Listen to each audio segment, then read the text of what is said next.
Hi all, good evening. சென்னையில் ஒரு மழைக்காலம், நான் stop rains especially from evening. ஒரு குவிக் அப்டேட், எங்களால் முடிஞ்ச ஒரு சின்ன support to one of our regular customers. அவங்க பையனுக்கு கண்ணாடி உடஞ்சிருச்சுன்னு night 9 o'clock they walked in. கண்ணாடி ஒரு பக்கம் உடஞ்சிருச்சு, இன்னொரு பக்கம் வீக்காக இருந்தது. பையனோட பவர் வந்து -3க்கு மேலே. ஸோ அவரால் கண்ணாடி இல்லாமல் மேனேஜ் பண்ண முடியாது. ஸ்பேர் கிளாஸஸ் இல்லை.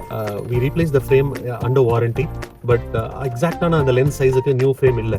So we had to grind. So இமீடியட்டாக எங்கள் ஃபிட்டிங் மிஷினில் நாங்கள் கிரைண்டும் பண்ணி நியூ ஃப்ரேமில் ஃபிட் பண்ணி இப்போ மணி ஒரு 10:25 ஆகுது. So we door delivered to the customer. The customer is extremely happy, more so அந்த பையனுக்கும் the vision is back. So we are extremely happy. We have advised them to get spare glasses for his power as well. So that was the quick update. Just thought we should share it to you. Good night. Thank you so much.